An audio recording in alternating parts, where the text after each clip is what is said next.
Everyone, relax. You are back in the video store with me, Charlie Clausen, and I'm joined once again by a man who made the controversial claim that William Peterson's career would have only reached the heights of Kurt Russell, not Kevin Costner or Mel Gibson. Guy Davis, welcome back to the store. Very nice to be here, Charlie. Thank you for bringing up one of my recent lukewarm takes on social media. Shout out to fellow podcast The Rewatchables, where they were recently talking about To Live and Die in LA and suggesting that its star William Peterson could have been a megastar of the 80s along the lines of Kevin Costner or Mel Gibson had he followed up To Live and Die in LA and Manhunter with, I don't know, 2 better movies than the ones he chose. He needed a Shane Black like bump. Shane Black and Joel Silver bump. Something like that. No, I disagree, guys. I don't think he's got quite that level of magnetism, shall we say. Well, my query was the fact that you said you thought he would have a Kurt Russell type career, which you ranked below Kevin Costner and Mel Gibson. Now, Mel Gibson, I understand, but I thought that my vibe on Costner is he had a moment in the sun, but then quickly fell away. And I understand, I think once you sort of establish that A-list status, it's hard to take it away. But I sort of feel like Kurt Russell, in terms of longevity, Kurt Russell has sort of been a slow burn A-lister. He spent a period in the B movie wilderness. He was mates with John Carpenter, couldn't quite crack it in the 90s. But I feel like because he's stuck around for so long, now directors are like, oh, he's an A-lister again. He's had the legs, absolutely. I mean, to quote Blade Runner, you have burned so very, very brightly, Kevin Costner. I mean, from, I think, Untouchables through to maybe The Bodyguard, up until Waterworld, let's say. Yeah. Could do no wrong in all manner of genres. Men wanted to be him, women wanted to be with him, all that kind of stuff. And, whereas Kurt just sort of plotted, occasionally a hit, mostly, just good B-level stuff. And I don't mean that to be too disparaging. I just mean, these are all good movies, but nothing that really was earth-shattering. Yeah, but you're right. I mean, he's the one he's kind of the last man standing. I mean, that's right. What's Costner doing these days? He's trying to he's selling all these properties to try and make Chapter 3 and 4 of Horizon. Mel's at Cinecittà, making the sequel to Passion of the Christ when he's not appearing in god-awful B movies. William Peterson's retired because he made CSI Fuck You money. Yeah. And meanwhile, Kurt's working with Tarantino and, fighting Godzilla on that Apple show. Yeah. Yeah, and showing up as, Star-Lord's dad. Star-Lord's dad. But what are we even talking about, Guy? We're not here to talk about the careers of faded movie stars. We're here to talk about a director that we love. A director who I think has come up sort of tangentially in conversation, if not directly, when talking about erotic thrillers like Basic Instinct. And that is Paul Verhoeven, who in the rare occasions that I come up with a topic for the video store, I was looking at the state of the world. I was looking at what was happening in Minnesota. And then a few months later, I was seeing what's happening in the Middle East. And I'm like, holy shit, Paul Verhoeven got it right. And I've been toying with what to call this series. It's like the Verhoeven Dystopian Trilogy, or we just call it The Dutchman Was Right. I'm not quite sure. But what we're going to be doing over the next few weeks is looking at, we call it the Dystopian Trilogy because we're going to be looking at ROBOCOP, we're going to look at Total Recall, we're going to look at Starship Troopers, and then we think we can sort of lump together Showgirls and Hollow Man as part of his comment on American culture and capitalism. Correct, yeah. Is that a good summation? I think so, yeah. I mean, certainly we're talking about the big three here in terms of, RoboCop, Total Recall, and Starship Troopers. I think those are very, very relevant to the modern age, to the modern era that we're living in. Showgirls you can sort of view as the increasing sexualization of our entertainment. I mean, sex is always sold, but, in the era of OnlyFans, it feels like even more so. And Hollow Man feels like a little bit of an outlier, but it really does sort of talk about the toxic tech bro. Yeah. And these are the gentlemen who seem to be running the world these days. So yeah, also relevant. But for the purposes of these few episodes, we'll be talking about RoboCop, Total Recall, and Starship Troopers. Absolutely. And they share DNA, those three films, don't they? Like it's not that they exist in the same universe, but they do share a kind of similar DNA. Yeah, and a similar worldview. Absolutely. By the way, potential title for this: is that Paul there is. Give me a little time. We'll work up something with Verhoeven. That's too wonderful a handle. We've got to find some wordplay on that. I'm sure we will. A tough Verhoeven to row. I don't know. But here's the thing about Verhoeven, though. As we know, yeah, from the Netherlands, a Dutchman, I get the feeling when he made his break into America or made his move into American movies, he looked at American society and like a lot of international directors, he was both seduced and disgusted by the state of America in the 1980s. Mm. You know, I don't know enough about Dutch culture to say whether it's relatively subdued, relatively muted, but I think he would have gone to America with its 31 flavors and 57 channels and nothing on and just had his mind blown and had to translate that to the screen. And, being the genre filmmaker that he is, I mean, the stuff that he was making in the Netherlands was, yeah, there's a lot of sort of socially aware, socially conscious drama in there, but there are also movies like The Fourth Man, which I don't know if we talked about that when we talked about erotic thrillers, but that is basically a first draft or a dry run or a wet run for Basic Instinct. It's essentially, it's, a highly charged, weirdly symbolic, very juicy, very lurid erotic thriller.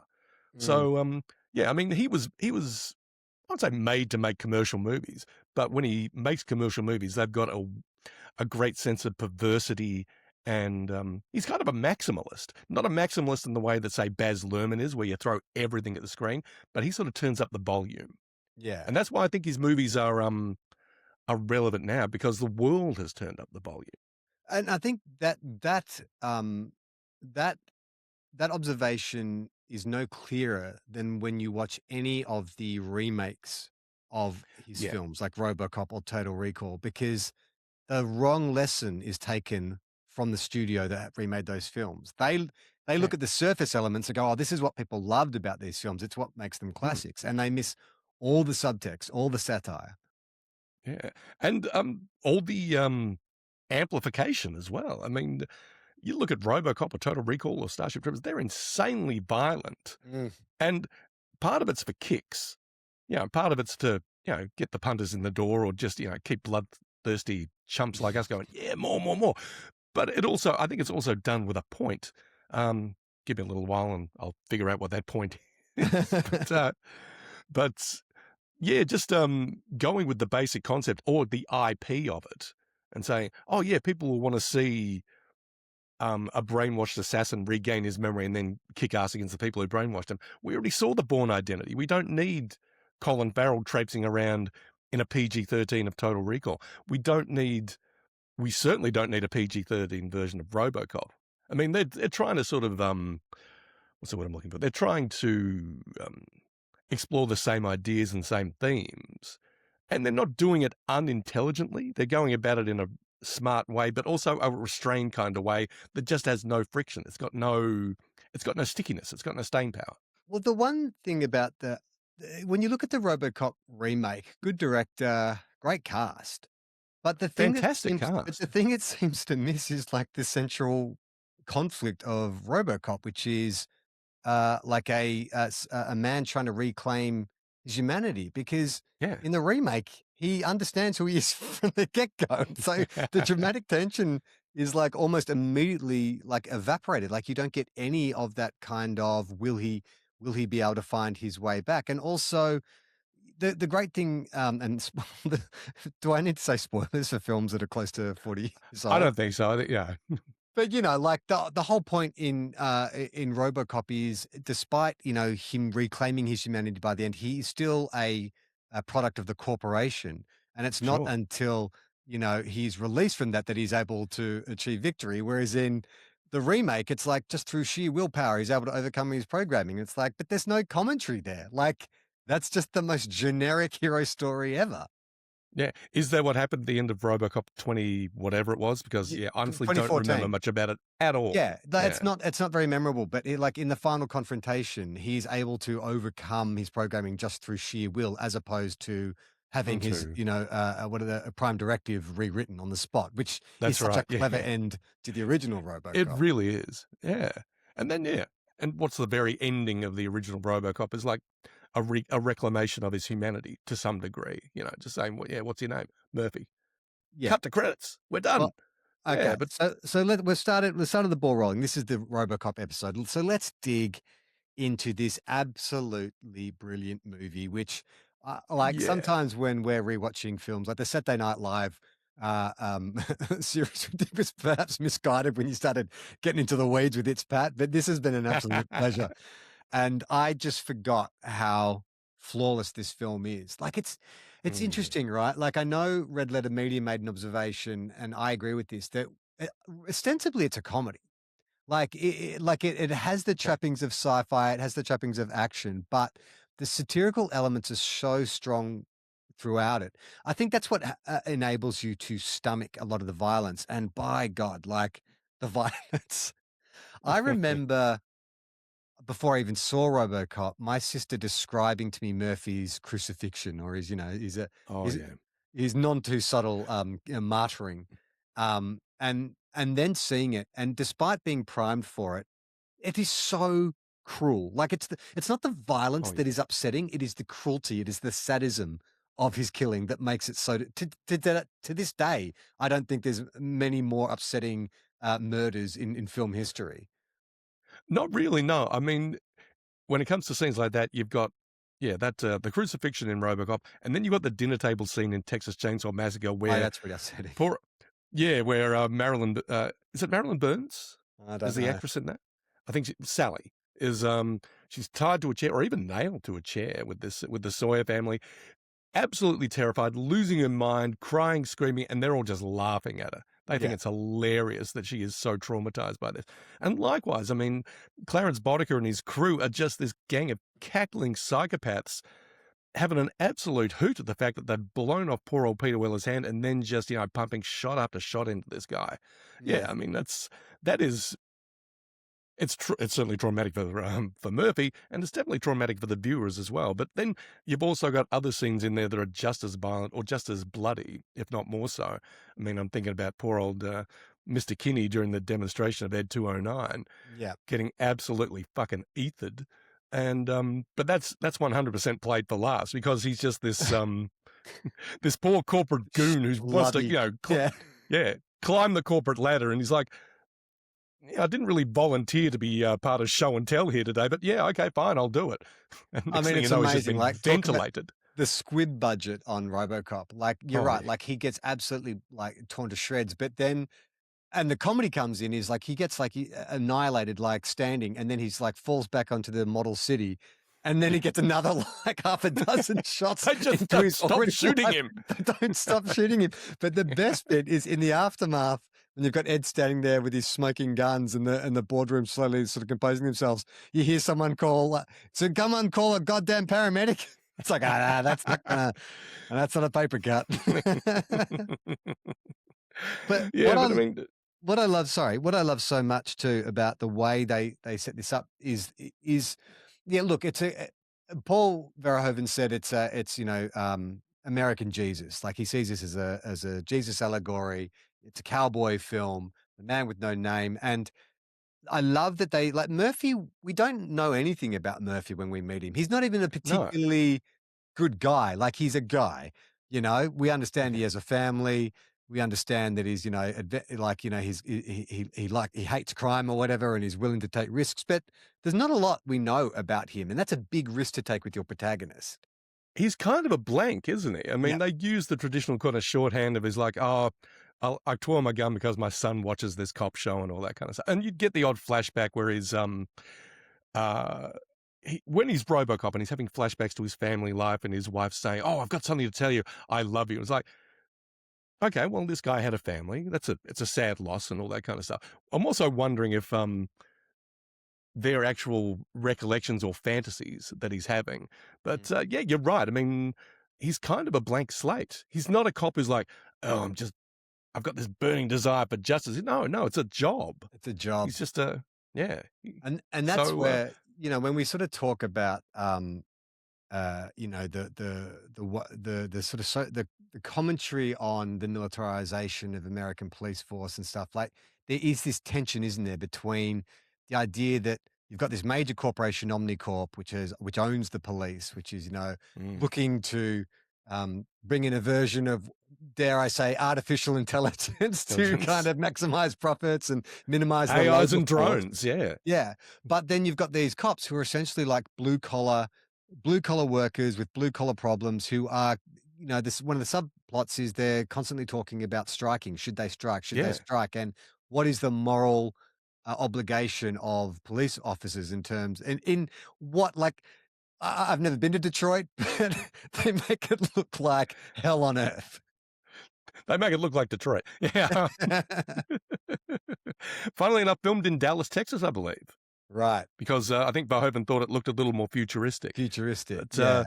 yeah, but you're right about the whole militarization of the police. Definitely privatization and sort of corporate overreach or corporate overtaking of the public works, things like that. I mean, these are all, I think, things that I guess were in the news or considered an encroaching threat, but Mm. also maybe considered still in the realm of sci-fi to some degree. I Yeah. mean, these weren't exactly new concepts either. I mean, you go back 10 years before this, and Rollerball Yes. with James Caan was covering a lot of the same stuff. I mean, that's the film where basically corporations are running the world now. Governments are just out of the picture.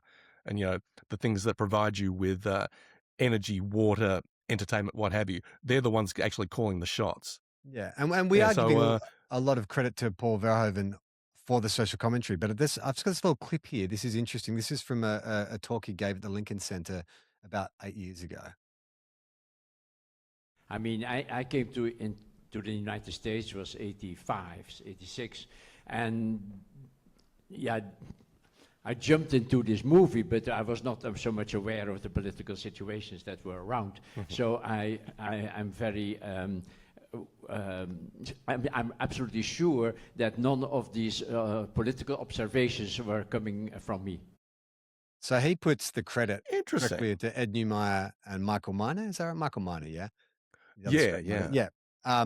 So he puts the credit on them. And it's interesting because the mythology around how this film got made is like, everyone would read the title of the film and they would just push it to the side. Like no one wanted to read the script just based on the title alone, which is amazing that they stuck with it. Like to be Yeah. a screenwriter who's just struggling to get a gig, and I'm sure their agents like, if you could just call it like Chrome Justice or something else, like it'd be so much Call it easier. Hot Chrome, yeah. But I mean, but the thing of it is, I'm guessing, well, RoboCop is also the name of what Murphy becomes, right? I mean, it's a product.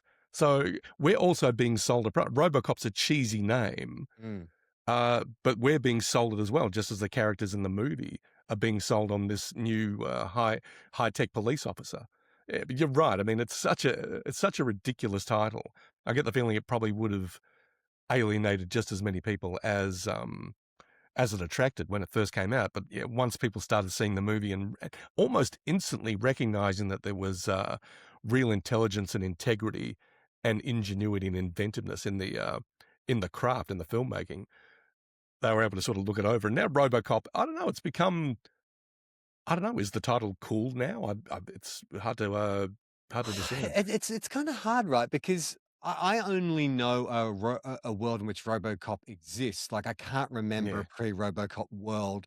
I wasn't aware enough, so I can't fathom the change between. Oh yeah, because but the only thing we can go off, I think, is the fact that every other version of this that hasn't been the original has been bad. Or I mean, I think that Irvin Kershner's, the sequel has got things that work, but it's not anywhere near It's as not, amazing no. as the first one. And I think that's because, again, like the studio focuses in on, they misunderstand, like, because the second one in a strange way is more sadistic. There's more cruelty. There's really fucked up sequences where with like a kid getting shot by the other RoboCop and Yeah, when and the kid's a little psycho. and the kid's a little psycho when they actually, they dismember RoboCop and spray his own robot juice into his face. Like it's really fucking weird. Like and all these new versions of RoboCop that they're trying to make. yeah. Yeah, and they're like, Oh, that's our one that's Yeah. commits suicide. Yeah, there's the one that, yeah, rips its own head off and, yeah, you reveal the sort of screaming skull underneath and it puts a gun to its own head. It's a Yeah. twisted movie. By the way, rest in peace, Tom Noonan, who played the villain Kane in that movie. Yeah, Yeah, addicted to what's the drug in the second one called? Is it nuke? No, Nuke. nuke. Yeah, Yeah, Nuke. yeah, With its many variants. Yeah, I mean, Noonan was great in that movie. But yeah, RoboCop 2 is an odd one. It's fascinating that Predator and RoboCop came out in the same year, 87, and yeah. then Right. 3 years later you've got Predator 2 and RoboCop 2. Both kind of lurid, janky sequels that nonetheless have their own appeal. But yeah, Yeah, nowhere near as good as the originals. and at least trying to do something a little different. I mean, mainly Predator 2, like, did something entirely different, new setting, all that kind of stuff. Yeah. But I always think of years ago, like I think it was in the era of PlayStation 2 or something. PlayStation 2 released a game of Fight Club. And I was like, "What's this?" And it was like, "Oh," it was literally just like Tekken 3, but with Fight Club characters. And I was Oh, like, okay. way to miss the point of Fight Club. Like it clearly the studio's like, "Ah, fuck it, we'll license our IP to anyone who wants it." And so some Yeah. gaming company is just like they just put, some generic fighting game skins on Fight Club. And I feel the same way about RoboCop is that every time I see RoboCop appropriated in a video game or comic book or whatever. Like Frank Miller did some pretty out there. Like I think Frank Miller wrote the script for RoboCop 2 Yeah. and had another unproduced screenplay. And he's got a couple of comic books, which if you read them, they're different to the original, but they are similar in the idea of it's a much more cerebral attempt to go, well, what Mm. is the ramifications of man becoming machine and all that kind of stuff. But everyone else, the sort of more normies in the audience, just see man like robot man with gun, and that's kind of as far as the exploration goes. Well, what's the line I always use, man? It's as dumb as you need and as smart as you like. I mean, you Yes. can certainly watch RoboCop, and you can definitely get all the stuff about corporate privatization and media sensationalism, and the militarization of the police, and you can walk away feeling like, wow, I've actually had a meal that's had some nutrients as opposed to empty calories. Although that's got its fair share of empty calories as well, by emptying clips into people. Yeah. So, yeah, it works on multiple levels. There's some technical aspects to this film which are just absolutely astounding, starting with Peter Weller's performance. Like, Mm. just incredible. So good, so believable. Apparently, an absolute nightmare for him. I believe when they first put the costume, it took him 8 hours to get into the costume the first time, and then like he'd practiced all this kind of mime with a mime coach that he was planning on doing, which when he put the costume on, he realized he couldn't do, so he had to change it the last Mm. minute. But his performance is singular, right? Like there have been other Oh, people, yeah. there've other people have tried, there've been sequels, there's been remakes. No one has even come close to not only just the physicality of RoboCop and the kind of staccato way he moves, which is so believable, but Mm. it's the humanity and the level of expression he brings with it's like when you're Batman, you've got this much of your face exposed. Like, can you convey a range of emotion to the audience? There's real soulfulness in there, isn't there? I mean, a Yes. real sorrow, a real sort of grieving for the humanity that he once had, a realization that he's not the person that he's alive, but he's dead, Mm. essentially, or he's dead, but he's alive. Yeah, so that's really marvelous. I mean, apparently, Weller, he's an actor who takes acting very, very seriously, and I think he was saying to Verhoeven, "You refer to me as Murphy or as RoboCop. I mean, it's not Peter do this, Peter do that." Right. I think to the point I'm not sure. I'm not sure if I could substantiate this, but apparently there was a stage where Weller got fired from the movie, and they were looking at bringing in Lance Henriksen, Mm. who you can sort of see it. There's a bit of like for like with those Yep. guys, but apparently the RoboCop suit was so specifically tailored to Weller's physicality. That's like, it's going to cost too much to rebuild this. You're gonna have to work it out. You're gonna have to call him RoboCop, man. It's all right. Just It's do it. just Just there's suck it just up. little subtle things in that performance too, like when he walks into a room, if it's urgent, his head turns first, but, if he's less Mm. fussed by what is it, his body will turn first, then his head will follow, like, just little Okay. just little subtle kinda acting things that you're like, "That's brilliant." Like, he's really put Yeah. so much thought, and I think it's the whole film the one thing I really noticed on this viewing is the sound design is absolutely amazing, and it does so much work for the audience in terms of putting them in the world of Murphy. Like from the moment of his rebirth, there's this electrical hum happening, servers Mm, whirring. There's this constant kind of undertone of mechanization, which makes you yeah, kind of like it works on a very, very subconscious level almost, where you completely understand that everything that this guy is doing is not of his own will in a way. yeah, And it just, it's very moving. I do have one query for you though. In that sure. sequence, his transformation, where it's shot from his point of view, he's in the lab and they're sort of making upgrades and stuff and removing various body parts and stuff. It gets to New Year's Eve or something. They're having some kind of celebration and they're blowing party whistles. And the scientist, the female scientist, she comes over and she gives him a kiss, but she kisses him right on the visor because her lipstick mark is over. Like, why wouldn't she like kiss his cheek or his lips, or like why did she kiss his visor, Guy? Answer me that. uh, okay, let's just say that she's a little tipsy. Maybe her Okay. aim is off. Yeah. Also, there's the distinct possibility that the Skin's bottom all. half of RoboCop's face, that's the only part that's still Oh quote yeah, unquote alive. you're It right. might feel a bit creepy to actually put your Oh mouth on yeah, that. now it's creepy. The fact that we've just like claimed the body of this like half dead police officer, but we're going to draw the line at kissing him on New Year's Eve. Shout out to that scientist, by the way. Super cute. Yeah, I mean, everyone in this film is brilliant, so perfectly cast. Like the Miguel Ferrer's offside of the guy says, Oh, "Go Robo," like, he's amazing. Um, the build up to the reveal of RoboCop is excellent in terms of like, if Jaws is the one of the greatest examples of don't show the shark, then I reckon this is a mm, close second. They just build the mystique over what he's going to look like. When he enters the police station for the first time, you just see him through the frosted window. Then you see the yeah. giant gun going, and The then all the cops. giant gun, yeah. Yeah, and then all the cops rushing into the shooting range. Like there's just this level of anticipation that when you finally see him, he does like if Verhoeven's going for that Jesus allegory, he does seem reborn and he has returned as the lion, not the lamb. And it's funny. It's a very good point, Charlie. But the other thing is, I mean, it's we mentioned Detroit earlier. It's actually pretty apt that it is set in Detroit, which was the hub of American manufacturing of car of it's where American cars were made. Mm. And RoboCop is state of the art American Muscle car. manufacturing.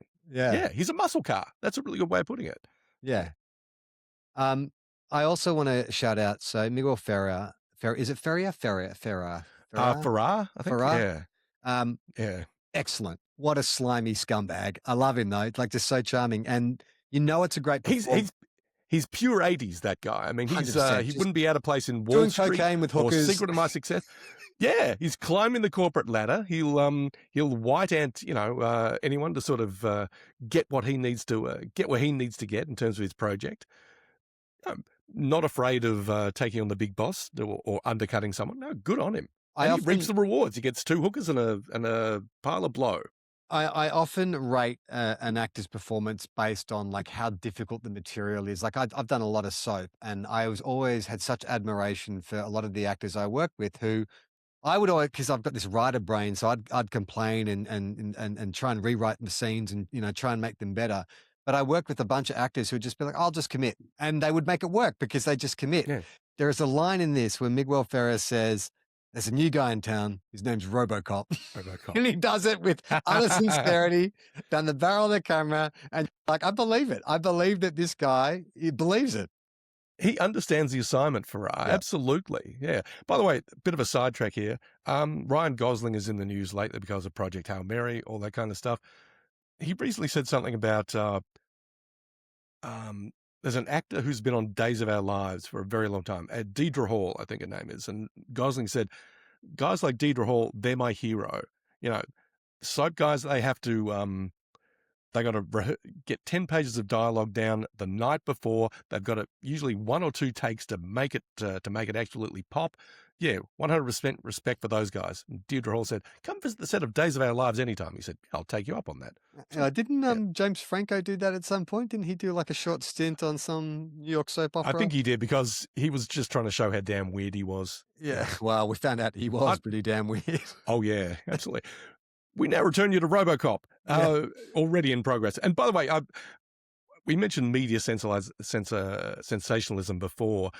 One of the reasons that I think we wanted to talk about Paul Verhoeven movies, it came up for me at least during, I think it was a recent episode of the Megyn Kelly show.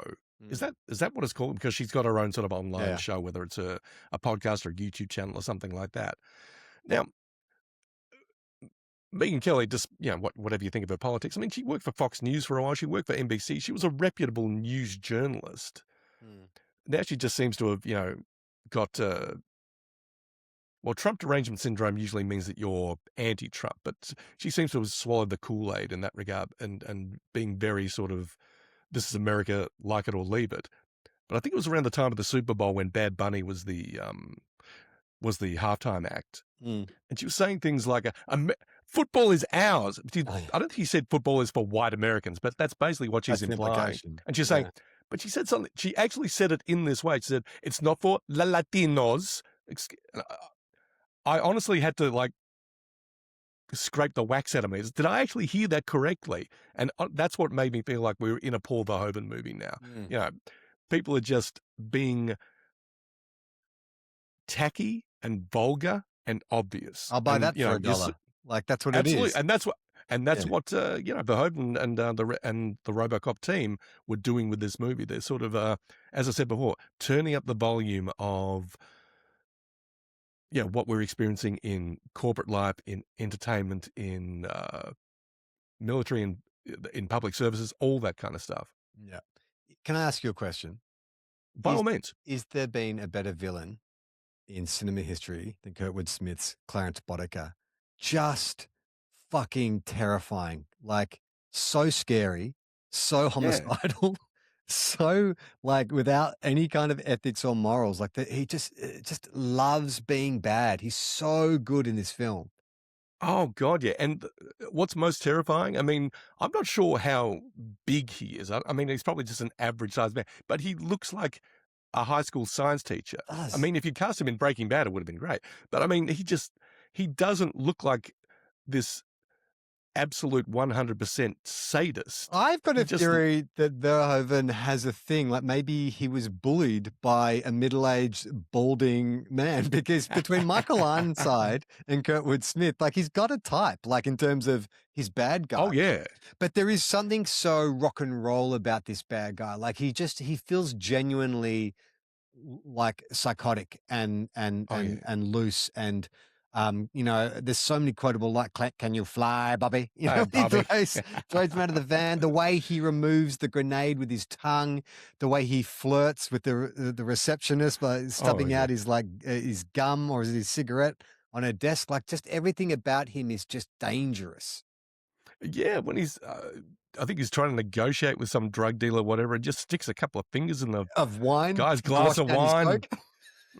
Yeah, no, he sniffs it because he's done a line of coke, and then he gets the wine and he snorts it to wash the coke down, and then it's brilliant. You watch that performance and you're like, I don't know if you were just given free reign. I don't know if it was you guys discussed this, but whatever it is, it's so great, and it's such a perfect counterpoint to your stoic RoboCop, who is all kind of contained, and it's the classic Batman Joker dynamic, right? One is just of stoic and upright, and the other one can just be completely out there. Yeah, RoboCop and Murphy to some degree, but certainly RoboCop is straight down the line. Clarence just colors outside the lines. But he's also not unencumbered. You don't. But sometimes with those villains, you really enjoy their villainy, like the Joker, it's kind of attractive. I'm just scared of Clarence Boddicker. I think he's kind of he's definitely charismatic, but I'm scared of him. I'm scared of what he's going to do in each scene. Yeah, some villains you actually would want to be like. Yeah, in some ways. I mean, it would be fun being Hans Gruber for a while. Yes. He's a smooth, elegant kind of guy. Clarence Boddiger's just scum. Yeah. He's legitimate scum. And yeah, you don't really want to be, because it's a tough one. He's charismatic, but not in a way that you want to be like. Yeah, Yeah. you kind of, in the deepest sort of recesses of your soul, be like, wow, it'd be nice to be let off the leash just for a little while, just like this guy. But for the most part, no, you keep yourself in check. Yeah, no, he's amazing, and the movie's unthinkable without him. Yeah, it just I would mean, not. It is wouldn't be is the there an same. analog to him in the remake, in the 2014 remake? They don't really have one like that, do they? It seems like most of the villains, Jackie uh, Earl Haley, but playing a yeah, different, completely not playing a criminal, playing like a kind of corrupt cop, and or a not. paramilitary guy or something, or a Yeah, special that's right. forces Sorry, guy. yeah, Yeah, paramilitary guy, but not. and I It's like not the Jackie Earl same. Haley a lot, but and I get the feeling if you give him the opportunity, he would be able to do something like Clarence Boddicker. But yeah, a lot of it is the way the character is scripted, but I'd say 60% of it is what Kurtwood Smith brings to the table. It's funny you bring up Lance Henriksen because he is a similar kind of character actor that I could see doing this role in a similar kind of way. And the same like, when he played Mm, Jesse in Near Dark, there's yeah. certain character actors who just are so good at taking, what would appear two-dimensional on the page perhaps, and just imbuing it with so much life and backstory. Like, I don't know Clarence Boddicker's backstory, but I imagine it Mm. involved the torture of an animal at some point. Like, I imagine he's got maybe erectile dysfunction, like there's all these things that you can glean just from the behavior. It feels so lived in that character. And like Yeah, there I are say, certain. that's just the perfect counterpoint to Murphy, who we know these really, very straight-laced things about him and has very straight-laced objectives. But what is Clarence Boddicker's objective? I don't even know if he actually hates RoboCop or if it's a paycheck for him or is it just a Tuesday for him? You know what I mean? Like, what are Yeah, his motivations? you don't know what his raison d'etre is. I mean, yeah, I mean, is he about money? Is he about power? Is he about sex? What does he hope to get? Yeah, you never really get that. He just loves being evil.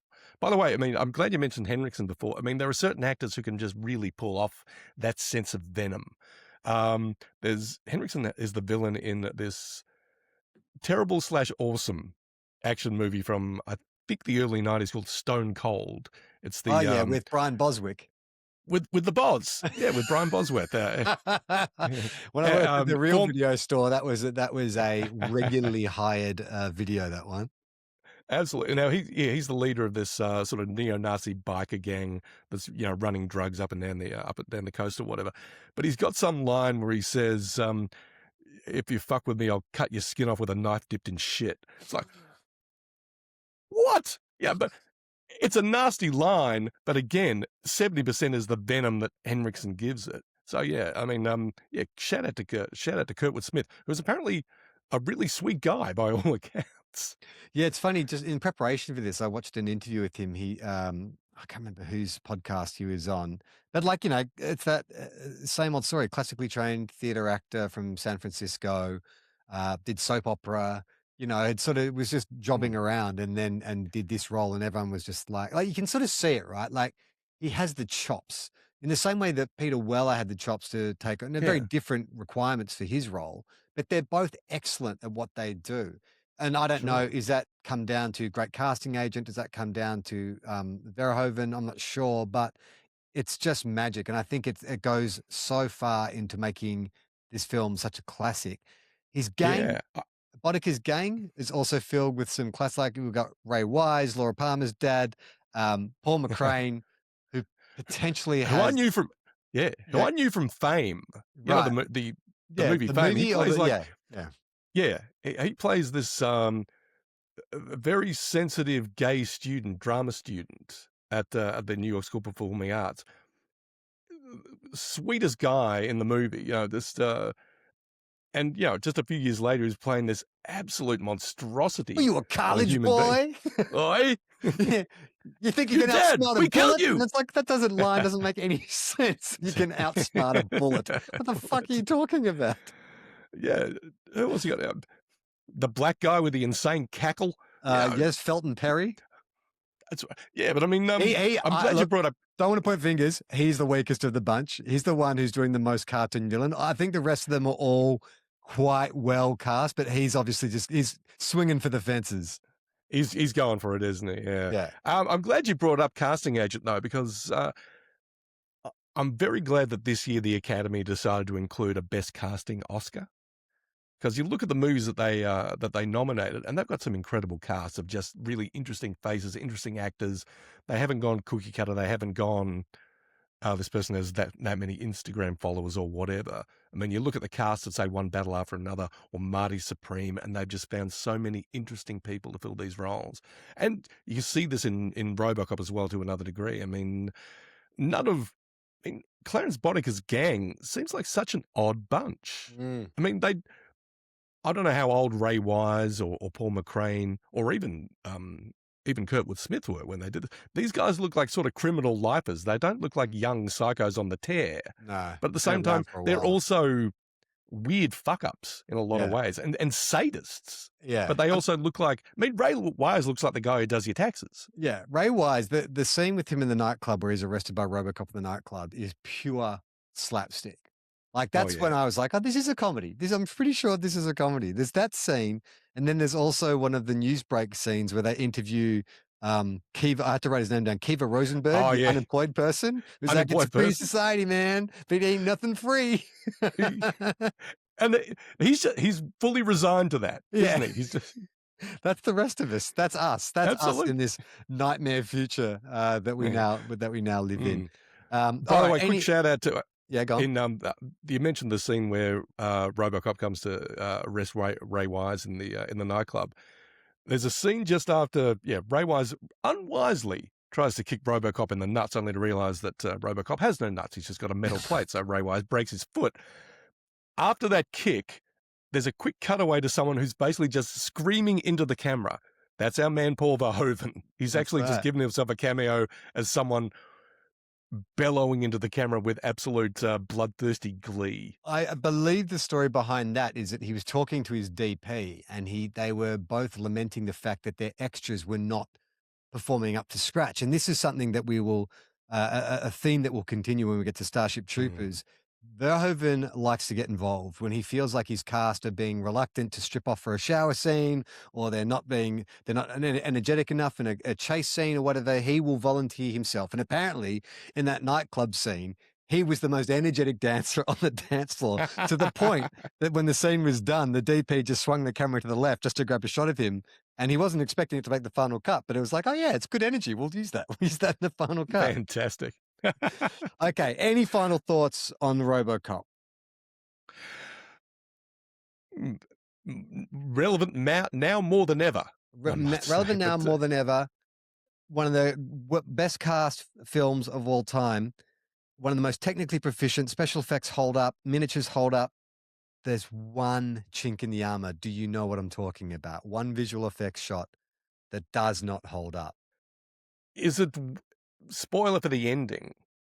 Is it when Dick Jones gets shot and plummets out the window? And suddenly his arms grow to be 10 foot each? That's right. How the fuck can you have an almost flawless film technically? It's Phil Tippett, right? He did the visual effects. Amazing stop motion. Like, that's the other thing, is the stop motion. I thought I was going to find it really janky. It fits the world. No, it works really well. It still fits the world.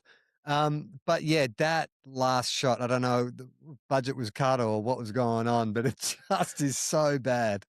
It's odd because I don't know if it was maybe a year or two before, John McTiernan made his first movie, this supernatural thriller called Nomads, and it's got a scene where someone gets thrown off a skyscraper, and they do the Hans Gruber thing of, you see them falling back, sort of strange expression on their face, and it looks great. It's not 100% photorealistic, but it certainly looks a lot better than RoboCop. So I don't know, maybe they blew all their money on Ed 209. Who knows? Yeah, and why wouldn't you? What a great character Ed 209 is. I mean, if you were going to do another remake, Ed 209 would start off as an adversary, and then by the end they'd be mates. Like RoboCop would ride Ed 209, into the boardroom. Movie would end. Eh? The movie would end with a high five like Tango and Cash. Freeze frame? Yeah. You got the touch. All right, brilliant. Guy, that's thank you so much. That's the one 80s touch that RoboCop is missing. It doesn't have like it doesn't have an 80s power ballad. Oh, well, a power ballad. We should say, who did the score again? It's Basil Polidorus, right? Yes. And what a great memorable theme. Robo's March, fantastic. Like Yeah, instantly memorable. Totally as memorable as the Terminator theme. I think so. Is it in this movie or is it in RoboCop 2 that you actually have a choral voice in the thing going, RoboCop, That's the second one. RoboCop? Yeah, of course, that's in the second. Of course. They'll learn all the wrong lessons. Guy, where can people find you if they want to hear more from you? You can find me on the Four Finger Discount Network, where co-host Brendan Dando and I talk about The Simpsons, South Oh my Park, Seinfeld. God, you've been There's getting also the big guests on that. We have indeed. We've been speaking to some of the big wigs, some of the big wheels down at the Cracker Factory, the likes of Josh Weinstein, Al Jean, Bill Oakley. These are the people who created your memories, people. Very much so, yeah. We've got to speak to these people for hours and hours, getting wonderful behind-the-scenes stories. Spoke to Jay Kogan the other day. He and his co-writer Wally Wolodarski wrote some of the great Simpsons episodes. He told us a fantastic story about having to rouse Kelsey Grammer from a drunken stupor to record some of his scenes, which he did perfectly, and then he went back to sleep. So yeah, you can check that out. You can also check out the Movie Guide with Moulton and Davis, where Entertainment Tonight legend Leonard Moulton and myself talk about movies new and old. And if you want to find me on social media, it's at Robert Guy Davis on Twitter/X. All those links, of course, will be in the show notes, and we'll be back again next week to discuss Total Recall. So if you want to give that a watch before we come back, you should. But for now, that's the video store. I'm Charlie Clausen. And I'm Guy Davis.